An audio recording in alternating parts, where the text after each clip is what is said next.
Alhamdulillah alladzi arsala rahmatan lil alamin Ahmad.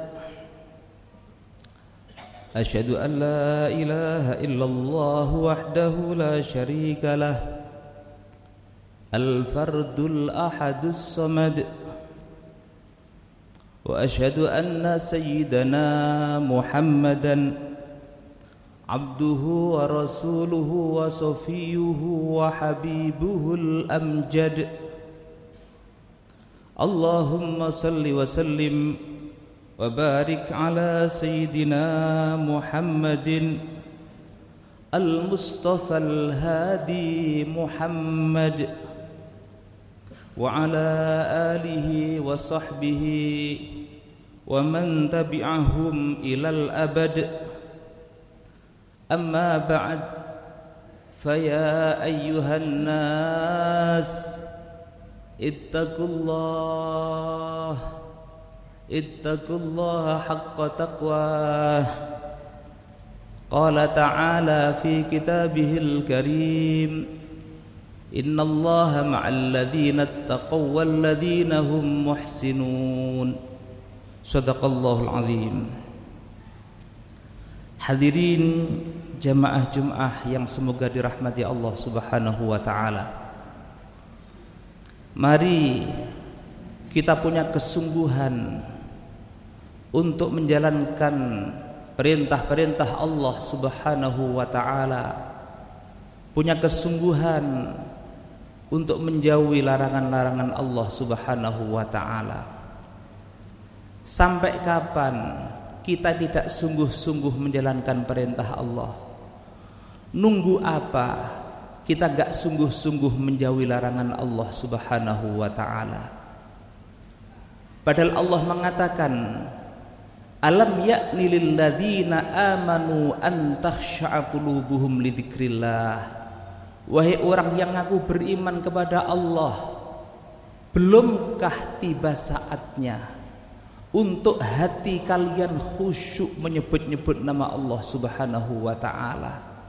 Nunggu umur berapa kalian bertaubat kepada Allah Subhanahu wa ta'ala? Padahal kesungguhan kita menjalankan perintah Allah, kesungguhan kita menjauhi larangan Allah adalah tanda kesuksesan yang jelas untuk kita semua sebagai hamba Allah, sebagai umat Nabi Muhammad sallallahu alaihi wasallam, kesuksesan dunia dan kesuksesan akhirat.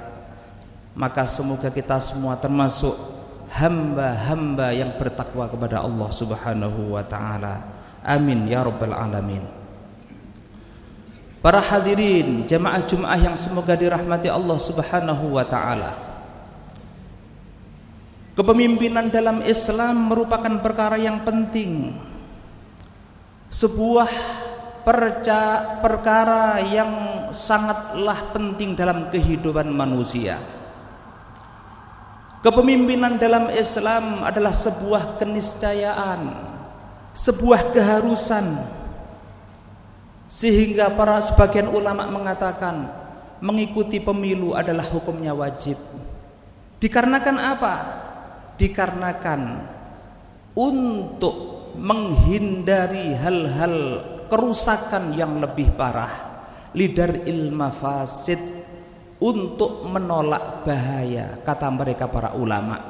Sehingga sebagian mereka mewajibkan akal hal ini untuk memilih minimal akhafud dhararain, yaitu memilih dua bahaya yang paling ringan. Memilih bahaya, enggak memilih bahaya, dikatakan memilih lebih ringan bahayanya. Kenapa? Karena kita ikut andil dalam kemaslahatan umat. Hadirin yang semoga dirahmati oleh Allah Subhanahu wa ta'ala, hal ini pernah diceritakan Nabi Muhammad sallallahu alaihi wasallam. Dalam sebuah hadis sahih dikatakan, wa'adhana Rasulullah sallallahu alaihi wasallam mau'idatan. Suatu ketika, kata seorang sahabat, Nabi Muhammad memberi mau'idhah, nasihat kepada kita dengan nasihat yang balighah, nasihat yang sempurna. Wajilat minhal qulub, hati sahabat waktu itu bergetar karenanya. Walarifat minhal uyun, bahkan mata sahabat mereka semua menumpahkan air mata. Mereka menangis gemetar mendengar nasihat Nabi Muhammad sallallahu alaihi wasallam. Maka sahabat bertanya, qalu ya Rasulullah, innaha mau'izatu muwaddi'in. Ya Rasulullah, ini seperti nasihat orang yang mau pamitan, orang yang mau mati, orang yang mau wafat. Apakah engkau mau meninggalkan kita ya Nabi, ya Rasulullah sallallahu alaihi wasallam? Maka apa kata Nabi Muhammad sallallahu alaihi wasallam? Qala usikum bitaqwallah. Aku mewasiatkan pada kalian wahai para sahabat untuk bertakwa kepada Allah Subhanahu wa taala, menjalankan perintah Allah, menjauhi larangannya. Yang pertama, wassam'i wat ta'ah, dan mendengarkan dan tunduk. Dan tunduk dan patuh, tidak menentang. Wa in ta'ammaru alaikum abdun habasyiyun, walaupun kalian diperintah oleh seorang pemimpin, yang pemimpin tersebut seorang budak dari kulit hitam dari Habasyah. Bahkan hadis lain mengatakan sampai saking hitamnya tersebut adalah orang yang gak dianggap, seorang budak yang matanya seperti anggur yang mendulu matanya tersebut. Itu pun kata Nabi Muhammad diperintah untuk taat, kata Rasulullah sallallahu alaihi wasallam. Kemudian Nabi Muhammad menjelaskan penjelasannya. Beliau mengatakan, alaikum bisunnati wa sunnatail khulafa'ir rasyidin. Di saat engkau seperti itu keadaannya, maka ilzamu, tetaplah kalian, ala sunnati, yaitu untuk memegang sunnah-sunnahku, ajaranku. Hidupkan sunnah-sunnah Nabi Muhammad sallallahu alaihi wasallam. Dikarenakan semua musibah sumbernya adalah kita tidak menghidupkan ajaran Nabi Muhammad sallallahu alaihi wasallam. Kita melalaikan ajaran Nabi Muhammad itu sumber musibah.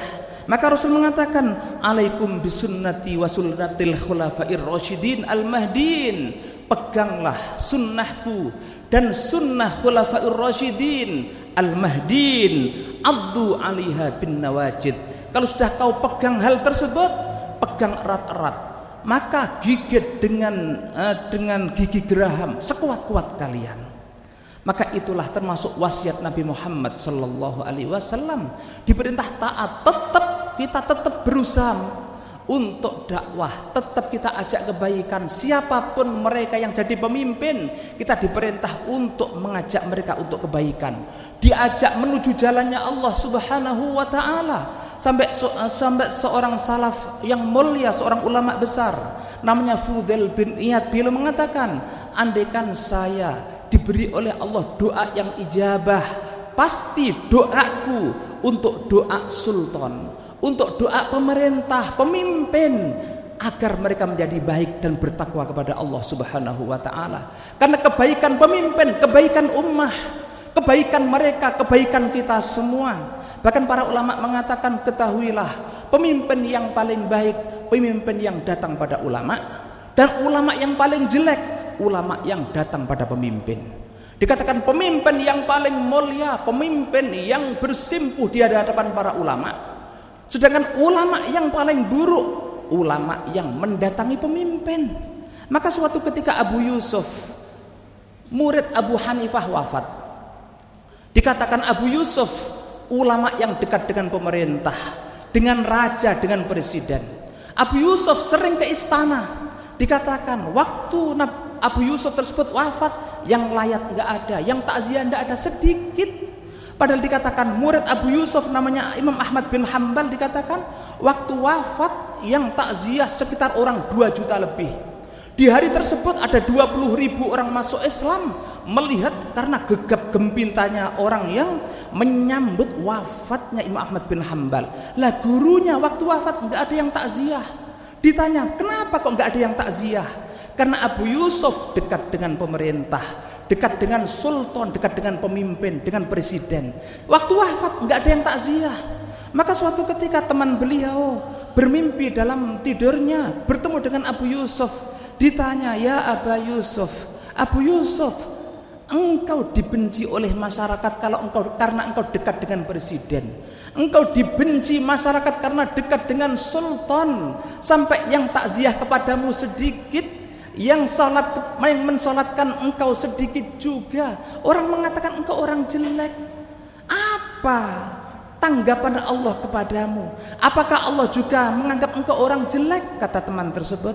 Apa kata Abu Yusuf? Beliau mengatakan, wahai saudaraku, ketahuilah semua dosaku diampuni oleh Allah Subhanahu wa ta'ala. Derajatku ditinggikan oleh Allah. Kenapa?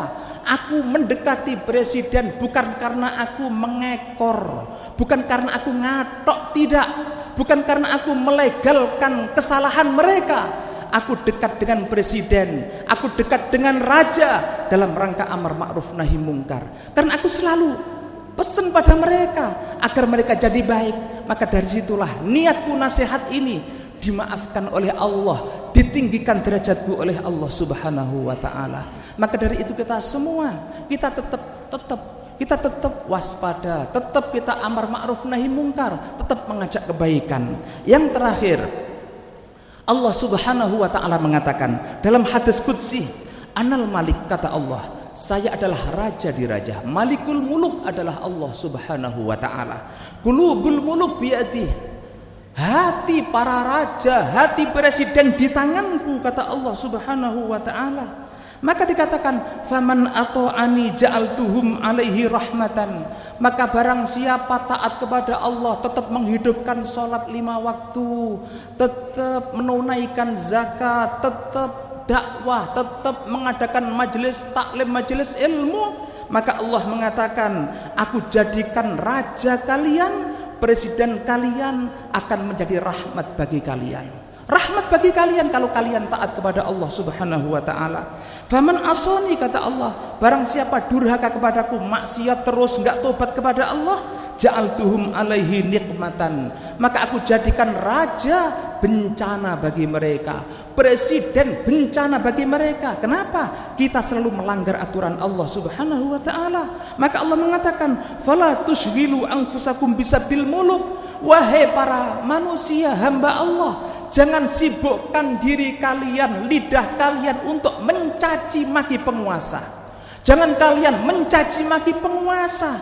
Kenapa? Dikatakan oleh Allah Subhanahu wa ta'ala, wasaluni, akan tetapi mintalah kalian kepadaku agar penguasa jadi baik. Maka bersimpuhlah kepadaku, taatlah kepadaku, mintalah kepadaku akan apa yang kamu harapkan.